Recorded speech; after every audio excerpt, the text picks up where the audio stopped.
Assalamualaikum warahmatullahi wabarakatuh. Salam sejahtera untuk kita semua. Selamat datang anak-anak di pembelajaran Bahasa Indonesia. Sebelum kita menginjak ke materi, mari kita saksikan tayangan berikut ini. Selamat menyaksikan. Telat sahur.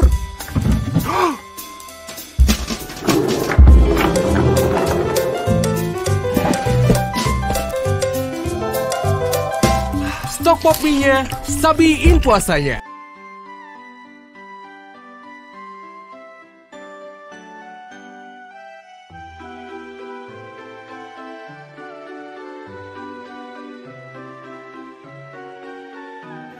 Video yang pertama, kalian pasti sudah dapat menyimpulkan apa kira-kira?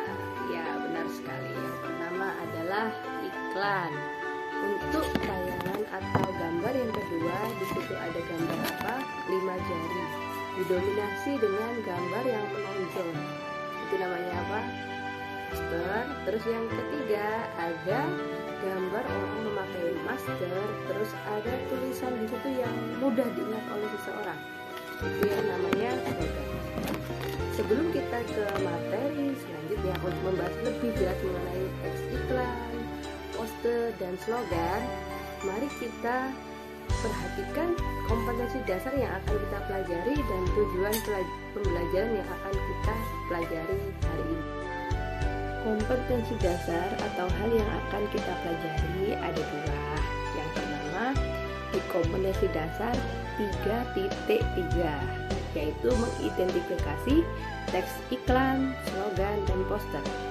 Kompetensi dasar yang kedua yaitu kompetensi dasar 4.3, yaitu menyimpulkan isi dari teks iklan, slogan, dan poster. Tujuan pelajarannya yang pertama yaitu agar kalian mampu mengidentifikasi dari teks iklan, slogan, dan poster. Tujuan pembelajaran yang kedua yaitu agar kalian bisa menyimpulkan isi dari ketiga teks ini. Tujuan yang ketiga yaitu agar kalian bisa menentukan ciri dari setiap teks iklan, slogan, dan poster. Dan tujuan yang terakhir nomor 4 yaitu agar kalian tahu perbedaan dari ketiga ini, antara lain teks iklan, slogan, dan poster. Definisi atau pengertian iklan adalah suatu bentuk informasi yang diberikan oleh lembaga, perusahaan, atau instansi yang isinya berupa pesan yang menarik yang ditujukan kepada khalayak umum atau masyarakat. Biasanya iklan ini terdapat unsur gerak, suara, dan gambar di dalamnya. Adapun bahasanya dia bersifat persuasif atau mengajak. Ingat-ingat ya.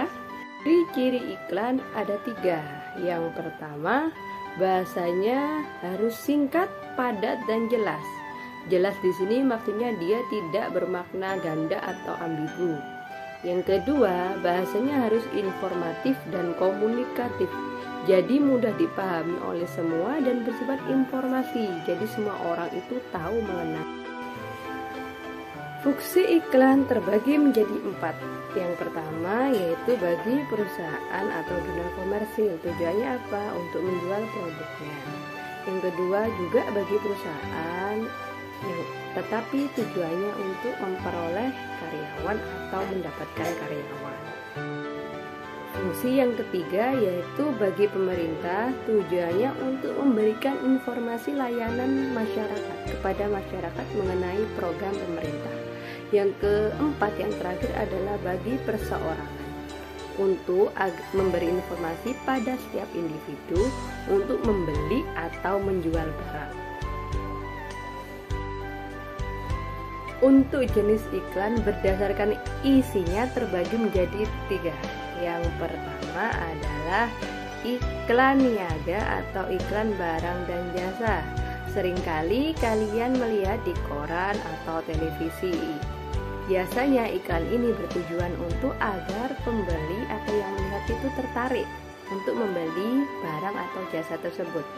Yang kedua ada iklan pengumuman. Biasanya di situ hanya untuk mengumumkan suatu hal dari individu atau perusahaan. Misalnya pengumuman kalau di koran itu ada pengumuman kematian, terus pengumuman apa? Hari ulang tahun, terus dan lain-lain. Keuangan perusahaan juga kadang diumumkan di koran seperti itu. Jadi ada iklan pengumuman. Yang ketiga, yang terakhir ada iklan layanan masyarakat. Biasanya ini dibuat oleh pemerintah, tujuannya untuk menginformasikan kepada masyarakat mengenai program yang akan dilakukan oleh pemerintah atau program yang telah berjalan. Jadi mengajak masyarakat untuk melakukan program pemerintah tersebut. Misalnya saja kalau kita lihat akhir-akhir ini ada program vaksin, seperti itu contohnya. Gambar di samping kalian adalah contoh dari iklan niaga atau perusahaan. Jadi di situ ada gambar iklan baris di koran menjual suatu produk dan ada iklan jasa menawarkan sebuah jasa. Itu contohnya dari iklan barang dan jasa atau iklan niaga. Bisa kalian lihat di situ. Kalian dilihat. Iklan yang kalian lihat di samping kalian yaitu iklan pengumuman. Contoh dari iklan pengumuman. Di situ berisi mengenai pengumuman seseorang yang telah meninggal atau wafat. Biasanya ada juga iklan pengumuman tentang laporan keuangan dan lain-lain seperti itu. Dan iklan yang terakhir, jenis iklan yang terakhir ada iklan layanan masyarakat. Bisa kalian lihat di samping kalian iklan pemerintah mengenai program keluarga berencana. Tujuannya apa? Mengajak rakyat Indonesia atau masyarakat untuk mengikuti program keluarga berencana yang dicanangkan oleh pemerintah. Selanjutnya ada slogan. Apa itu slogan? Slogan nama lainnya adalah mutu atau semboyan. Slogan sendiri definisi atau pengertiannya adalah suatu kalimat pendek atau kata-kata atau kalimat pendek yang mudah diingat. Tujuannya apa? Untuk sebagai pegangan hidup atau motivasi seseorang dalam melakukan tindakan. Fungsinya apa? Yang pertama, kalau untuk perusahaan itu agar mempengaruhi orang lain untuk membeli. Yang kedua, bisa jadi untuk seseorang menaati suatu aturan yang berlaku, mengajak seseorang untuk menaati aturan yang berlaku. Itu fungsi slogan. Lalu apa ciri dari slogan? Yang pertama, kalimatnya hanya beberapa kata ya dan cenderung pendek, atau bisa kita simpulkan kalimatnya pendek. Kenapa kok pendek? Karena tujuannya untuk agar mudah diingat. Yang kedua adalah biasanya slogan ini dipakai untuk semboyan atau moto suatu daerah. Misalnya saja ada semboyannya, kalau kalian fans Persebaya apa semboyannya, motonya, ayo, itu termasuk slogan seperti itu. Lalu apa saja macam dari slogan? Ada 5 macam slogan. Yang pertama, ada slogan lingkungan hidup, ajakan kita untuk menjaga kebersihan, keindahan dan keasrian lingkungan. Yang kedua ada slogan pendidikan, isinya mengajak kita untuk termotivasi untuk belajar dan terus belajar agar kita semangat dalam belajar. Yang ketiga ada slogan produk atau niaga, isinya mengenai sebuah produk. Jadi kita tertarik untuk membeli produk tersebut dan sudah ada di ingatan kita tentang produk tersebut. Jadi kalau kita ingin produk, jadi kita ingat produk tersebut dan akhirnya kita membeli produk tersebut.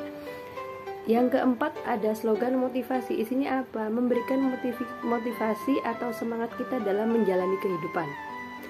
Yang terakhir ada slogan kesehatan, mengajak kita untuk hidup sehat.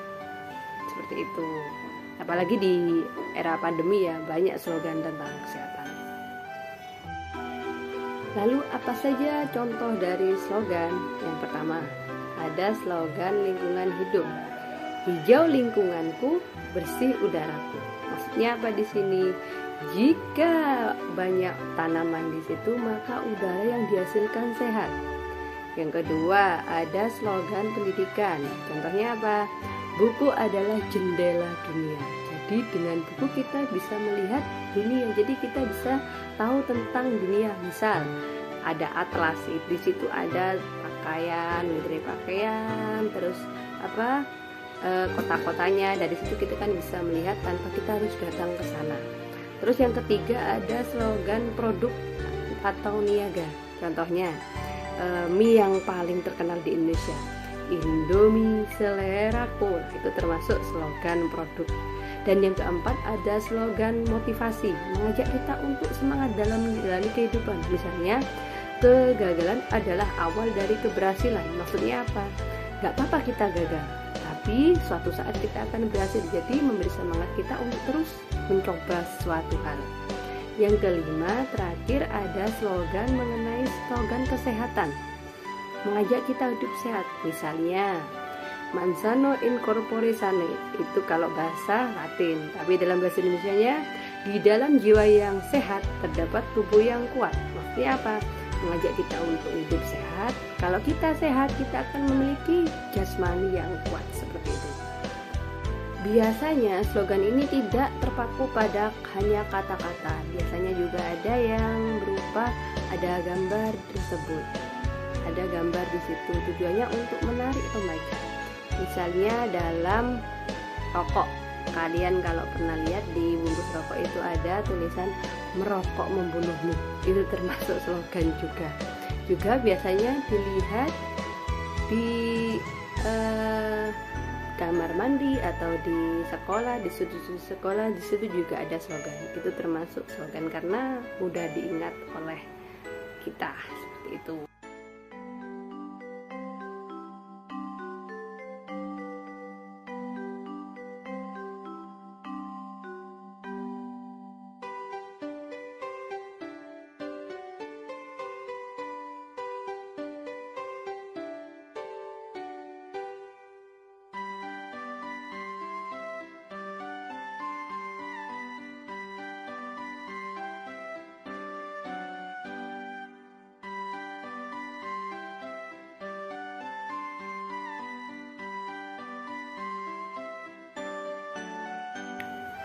Lalu apa ciri poster?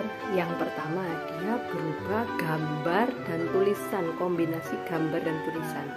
Yang kedua, dia biasanya ditempelkan di tempat-tempat umum karena tujuannya membidik agar pembaca ini atau orang yang lewat bisa lihat poster tersebut, bisa melihat atau membaca poster tersebut.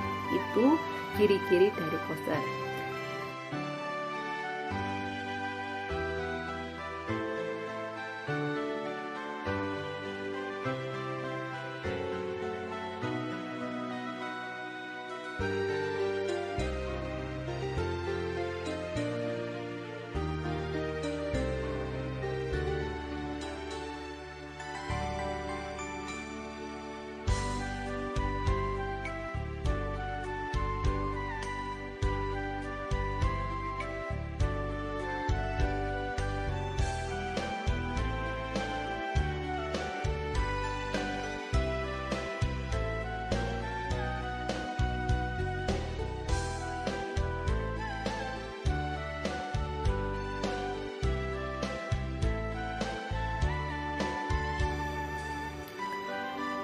Ada beberapa jenis poster. Yang pertama ada poster niaga yang dibuat oleh suatu perusahaan. Biasanya tujuannya dia mempromosikan produk tersebut.